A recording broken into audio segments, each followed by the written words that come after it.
Ladies and gentlemen, welcome to Creating Tailwinds Podcast by Flight Path Financial with your hosts, John Urbick and Jared Adams. Join us today as we discuss the power of infinite banking. And here we go. Greetings, John. Hello, sir. How are you? Jared, I am well. How's your day going? It's going great, Jared. How are you today? You're not here. Where are you? I have been pretty lucky to be traveling all over the place. Some has been for medical stuff. This one's actually for leisure, to be able to get out into Big Sky, Montana area, meet up with a couple of old buddies. It's been great. We're having a great time. Oh, that's awesome. I'm so jealous. I would love to be out there skiing with you. Yeah, What? that's the, I got Mr. Casual here today with the hoodie going on. Just happy to be here. I love it. You're probably overdressed for Bozeman, or not Bozeman, but Big Sky. Yeah, that's fair. That's fair. That's fair. What's new in your world? What have you been working on? Well, gosh, I've been doing a little bit of trading, changing airplanes, as you know about, and Yep. I've been working on some real estate deals, and I've been working on a conversation for you and I to have Yep. on infinite banking. Yep. And one of the things that I thought it might be illustrative for us to talk about is why infinite banking is such a bad idea. It is. It's an absolutely horrible Awful idea. I can't idea. believe anybody would ever consider it. Awful idea. And so I thought we might plumb the depths of the major objections out there, just I love to it. set the record straight. So one of the big things, Jared, that I hear a lot is, life insurance. The whole life insurance is too expensive. Too expensive. Nope. I Can't go work. by term and invest the difference, right? That's right. It's so It makes it expensive. easy. That's right. But when people understand the construction of a whole life insurance contract, there's way more than meets the eye, isn't there? There is. Totally Term agree. insurance buys you death benefit only for a set period of time. It's exactly what it's structured to do. There's no cash value. There are no riders with it to speak of. It's purely to cover a liability, and it makes sense under certain circumstances for sure. Sure. But it's 100%. not whole life insurance. That's right. There's the other end of the spectrum are dividend-paying whole life insurance policies. Now, Sure. this is something with some meat on the bones. That's And right. then in the middle, you've got these derivative products, where they try to make a synthetic blend and call them a permanent product when they're Yep. really not. It's still Agreed. an annualized renewable term, Yep. which gets more and more expensive every single year because mortality costs go up. The older we get, the more expensive we are to insure. That's And then right. there's a side account with a IUL or UL accounts or VUL accounts, a bunch of Yeah. different derivative products. That's right. Yep. And there are the costs that are involved. You get what you pay for. It's not, let's see what works. You and I have seen enough of those policies that were put in front of us and said, we were going to see what works, and they didn't work out so well. And we wind up doing a 1035 exchange on them, rather. Yep. So Yep. high cost is one. High cost How about is one. another? And hey, I'll give you. I'll build on that a little bit on the high cost. That was one Sure. of my big qualms with infinite banking concepts when I first learned about it. I thought the same thing. I thought it was too expensive. I only was viewing it through the lens of the death benefit that was purchased for the dollar that was paid in premium, and I had no idea what was behind the scenes, what other things you were gaining, what other things you were gaining access to, Yeah. and how you're able to build this year over year over year. So I'm guilty of being in this myself. One of the reasons I didn't dive headfirst into infinite banking concepts when I first heard about it was because I thought it was too expensive. Now, Yeah. obviously, we can all understand that's not me anymore. It took me a little bit of time to rethink my thinking and to, recage the gyros, so to speak, to understand what you're truly gaining and how you can gain access to, your funds, your capital, and have a living benefit. Nelson would have told us that it's the need for finance is more important while you're alive than when you're dead. For So sure. 100% agree with you, and am guilty myself. I would have said this back in the day. It's too expensive. But, if you look at this in what you are actually getting and the benefits that are achieved, it's not more expensive. It's actually cheaper for what you get in the long run. Would you agree with that? Absolutely. There's like one benefit with a term policy. There's like 17 plus benefits with a dividend paying whole life insurance contract. Not the That's least fair. of which is the banking function.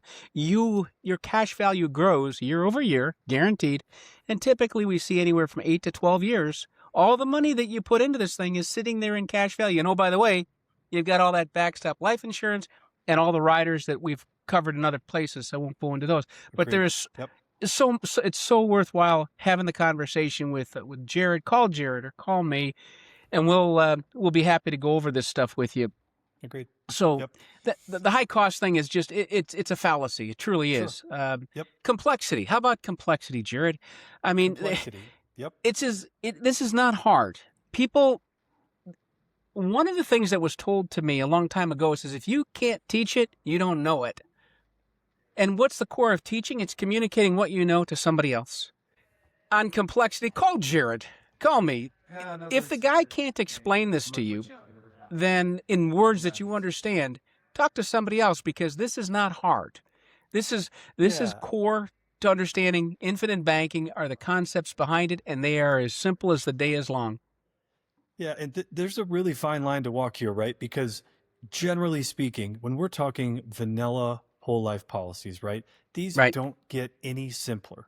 When we're talking about the structure that the various insurance companies are using to set these up, they are beyond simple. If someone like me can understand it, believe me, anybody can, right? So those products themselves are simple. Now, the process itself can get a little bit complicated, but if you are willing to step outside the box and learn a couple of things maybe that are outside of the mainstream, or just learn something new, I think you'd be blown away by what information is available and what you'd learn by just trying to dig into this a little bit. Yeah. So even maybe building on the complexity piece a little bit, you've got to work with an authorized practitioner. They've gone through the Nelson Nash Institute. They've learned what it looks like to build a properly structured dividend-paying whole life product that will serve you well in your lifetime of infinite banking concepts.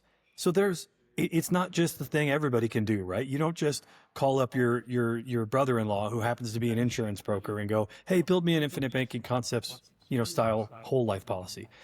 I bet he'd try real hard with all the best intentions. But so there is a little complexity there, right? That's why we would recommend that if you ever go down this path, make sure you're working with a practitioner.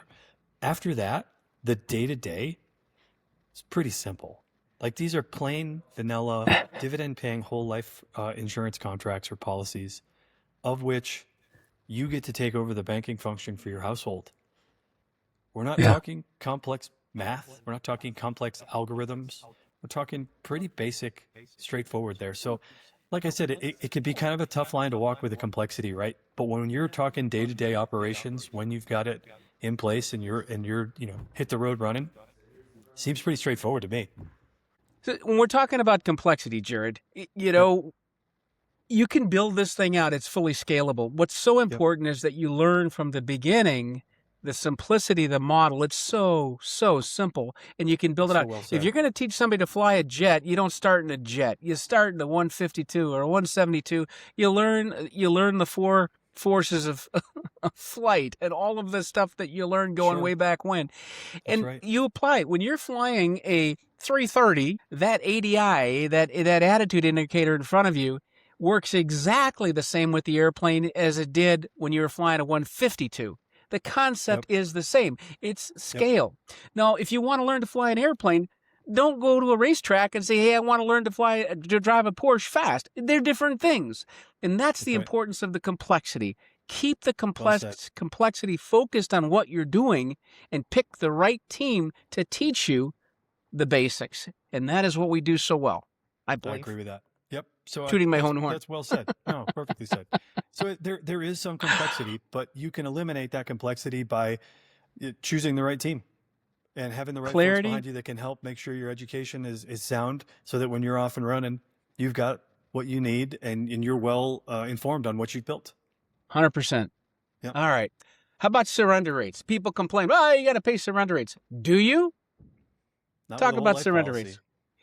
Only if you give up the policy. That's right. You don't want to give up a policy. These things become more and more powerful as they snowball into bigger and bigger things down the road. So why in the world would they surrender them unless they didn't understand what they were doing in the beginning. The old Stephen Covey thing, begin with the end in mind.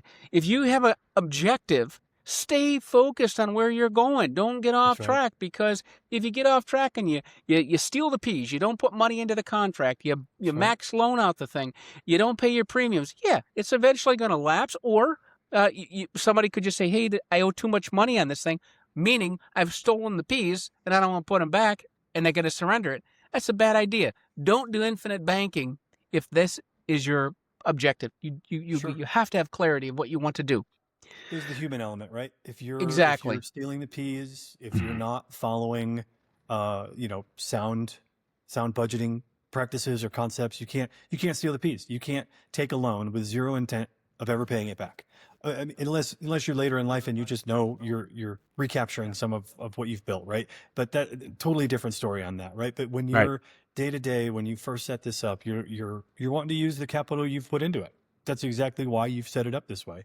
Yet, if you steal the peas and the human factor takes you by chance, then that's when the surrender can come in, right?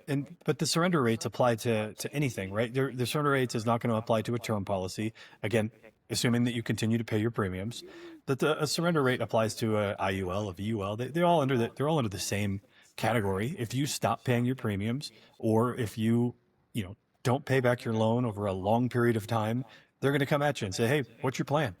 So we're talking outsider cases though here, right? We're not talking about the normal, we set up a plan, I worked with a practitioner and I held to that plan.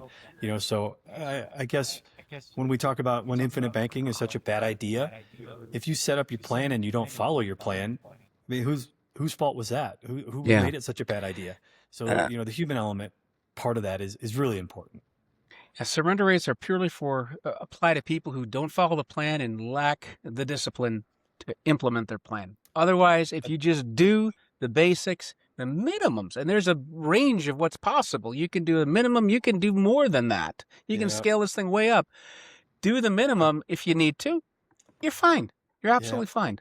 Also had some scenarios where, and these are friends of friends, right? I've been fortunate to not have to see this personally, but you've got a very disciplined, very structured family, husband and wife set up an amazing plan, and it includes their kiddos. And then kiddos turn, mid-20s, they turn the policy over to them. They're out on their own. Kiddo goes, holy cow, $100,000 cash value? Yes, please. And now they cash it in, they surrender it, not having any clue what has been built for them and what lies ahead. So there, but again, that's an education piece, right? That's someone that wasn't aware of what truly was built for them, or the education was not passed on, from mom and dad to that person. That's sad when that happens too, but it happens. I think you had told me, approximately 80% of all policies sold get abandoned. That's a lot of policies. And the reason that's bad communication between the agent and the client.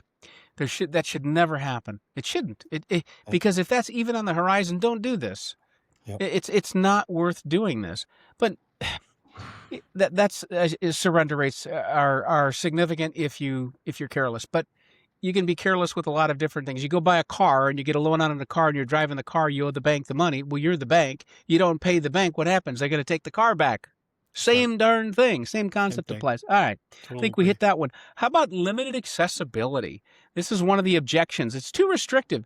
Are they conflating whole life dividend policies with perhaps IULs that aren't really performing well? Talk about that a little, if you would, Jared. Yeah, that one, I guess I'd need a little more frame set on that one as to why someone would say you have limited accessibility.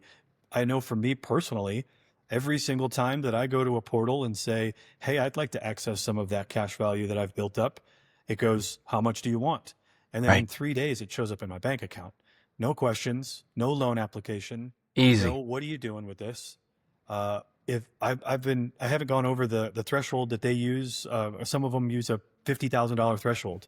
If you go over that, you just need to call them up and tell them a little more heads up as to that you need that much. There's still no discussion, no application, no further questioning. So for someone to say that there's limited accessibility, I don't know. I don't want to claim ignorance, but that seems like someone's not very well informed on the availability. Yeah, but if you borrow against the policy, you can reduce the death benefit. Really?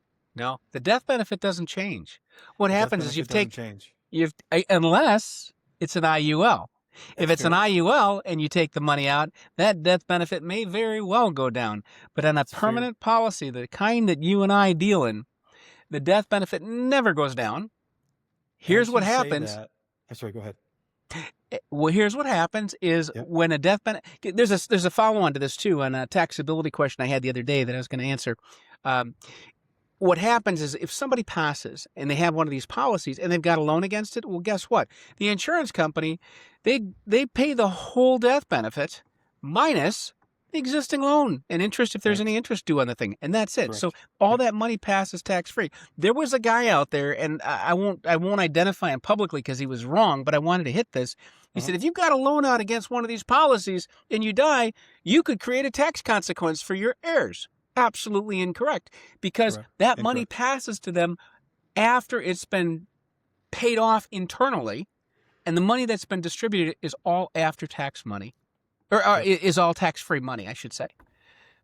So, You know, as you're saying this, it's kind of reminding me of when you read the book, Becoming Your Own Banker by R. right, Nelson Nash. He does use some scenarios in there where he'll do a partial surrender. So you do reduce the death benefit by receiving that's some different. cash. Now, that's totally different. So I just want to make sure we didn't miss that point, is that he's trying to isolate a very specific part of what he's doing in that book. That's not necessarily how you would run this day-to-day ops. So Yeah, I Jared, guess if you're gonna, we can't go without mentioning that, though, right? well, okay, yeah, but that's those are two different scenarios. If you're going to take a given policy, a given Yep. contract, a loan out against it, person dies, it's resolved internally, and then what's the remainder of the death benefit is paid out. In the case that you're Correct. talking about, that Nelson referred to in the book, that's two parts. So say you got to Two have, different things, but they could you get conflated, I think, is why I brought that up. okay, so let me just finish the thought. So you got $500,000. I'm going to surrender $200,000 of it. So now I got three. So now the taxability could impact the surrendered portion. That is true, Yes. but Yes. not the existing structure is not That's changed. correct. So Correct. don't surrender Agreed. nothing, and you won't have to worry about the taxes. Just Love saying. that. Nope, I completely agree. I'm envisioning the counter argument that pops up already, or No, that shows up, and I just wanted to make sure that was mentioned. that's why we're trying to tell people why infinite banking is such a bad idea. It's horrible. Because idea. Don't do it. all of these concepts that are out there need to be addressed. Opportunity costs. Do you have any opportunity costs with the money that you put into a term contract? Oh, no, it's gone. How about an IUL in a couple of bad down years? All that cash value shrinks to nothing. Sure. Does that happen on a permanent dividend-paying whole life insurance contract? I mean, if we want to talk opportunity cost, let's not miss the fact of the folks who pay cash for everything. What Yeah. did you lose that you could have Yeah. bought or Yeah. purchased Yeah. with the interest that you didn't gain on that money that's now out of your environment, that's out of your system? 100%.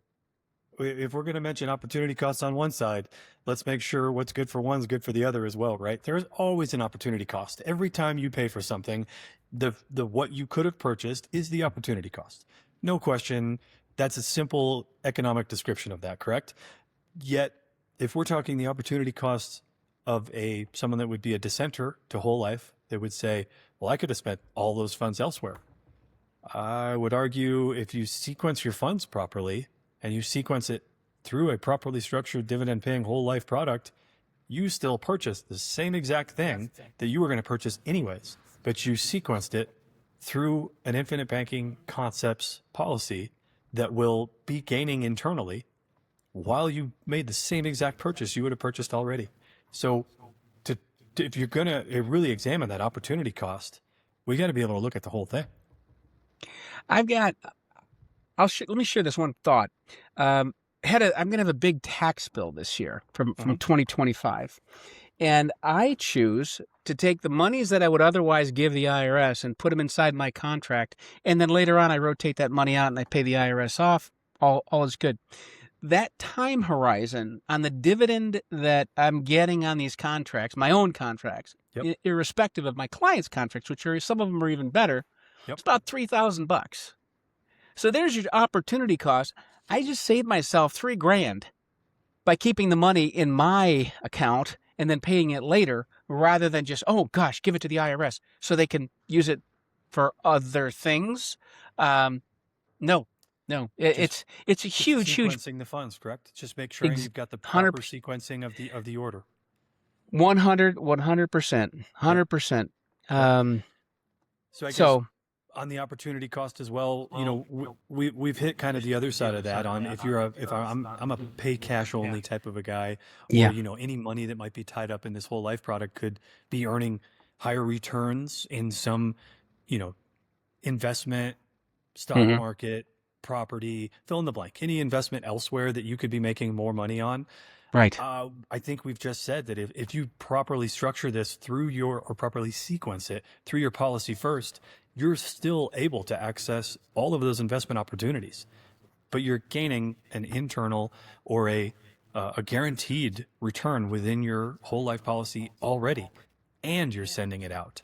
So I guess I don't understand why someone would say that there's an opportunity cost to that, because it's not a cost. You're gaining within a whole life policy, and you're able to deploy those funds elsewhere. I That think seems some like a people, no-brainer. yeah, yeah, for sure. I think what too many people view this as an investment, and that's where they get wound up around the Well axle. It said. is not an investment. Well It said. gives you he who has the gold makes the rules. Nelson used to always talk about that, right? So Yep. who's got the gold? We got the gold. If it's sitting in our contract in cash value, when an opportunity arises, or we have a deferred payment that we don't have to pay today, put the money there. Let it That's because right. it's got to reside somewhere. Why That's not right. in our bank? Well, I Let us mean, you could capture let it that interest. reside. You could let it reside in your 401k and not touch it for 30 or 40 years. That sounds like a good idea. And what I'm just interest rate are kidding. you I going to hope you pay? sense my sarcasm. And what interest rate's going to be paid on the back end of that? Who knows? Who Who knows? knows? Yep. All right. How about another one? Dependence on life insurance agents. Many individuals rely on agents for policy selection. Well, okay. I'll let you answer that one. But look, do you want somebody making giving you advice that has scrubbed everything that's out there, or do you want somebody who says, "Oh, let's throw a dart at a dartboard"? The reason Jared and I are doing this is because we've done the hard work of looking at all these different life insurance companies. We know what's available out there, and believe us, if there was a better opportunity out there for our clients, we'd be on it. But we Yep. look, and we're constantly looking, and these companies are constantly changing their product mix. Yep. But I don't know about you, Jared, but I'm pretty darn happy with the contracts that I've written on myself and my clients. I have no complaints with their production, the performance of these companies. Yeah, this could get down a pretty slippery slope if I start throwing darts at a variety of insurance agents out there, right? Like that's not my goal. These guys are No, working I'm hard, not. to do what they can to provide a product.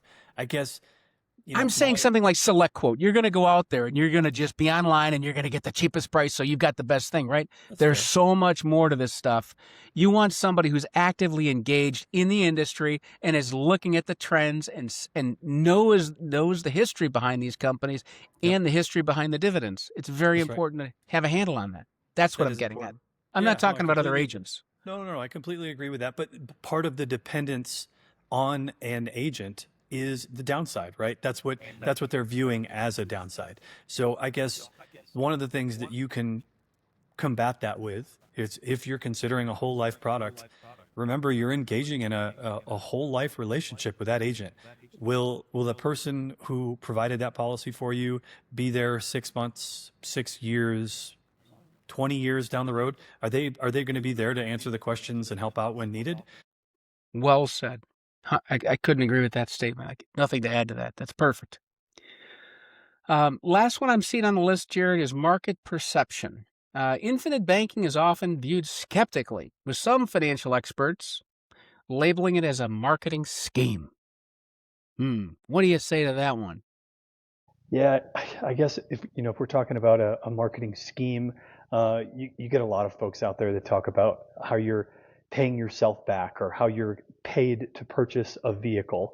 All of those are pretty silly, and I think that those might go a little too far in terms of how that's set up. But the root of where they're coming from comes from a good place, I think. Yet those marketing tactics might be a little thick. A lot of folks would say that you get the vibe of this is a get rich quick product. And if anything, this is a get rich slow product. Like, this is a very slow and steady, uninterrupted compound growth over years and years. Anybody that gets the get rich quick vibe, I don't think they're paying attention to what's being said. Well, I like to stay in my lane on this stuff. I don't sell myself as all these risk asset categories. I'm very familiar with them. I worked in that world. I was a Series 763 guy. I'm very familiar with the currencies market, the options market. I don't do that. I don't talk about that stuff as an expert. I leave that to the guys that are doing that day in and day out. What you and I are doing day in and day out is infinite banking. We know life insurance as it applies and how it's applied to creating our own bank. It is a very core foundational piece of a well-built financial plan. We're not financial planners across the gamut. We don't represent ourselves as that, but we can sure show you how to set up a dynamite cash flow system so you can go in any direction you want. I would encourage people to have a good financial planner, to have somebody that they can talk to about their 401k and their other investments and their real estate. That's not what Jared and I are doing. We have our own circle of friends for our own personal stuff, for sure. But as it pertains to infinite banking and why it's such a bad idea, we've arrived at the conclusion that it is one of the most powerful foundational cash flow programs you could ever build. And I'll stand by that. Well, that's all I know. I think, have you got anything else you wanted to add, Jared? Yeah, I guess I would just add one, closing thought, that if someone is stuck around this far and they've made it through our, the conclusion of our podcast, they'd realize that we don't think it's a bad idea. This is something we both do in our own personal lives, and that we love helping people learn about it and see what that looks like for their own personal financial landscape.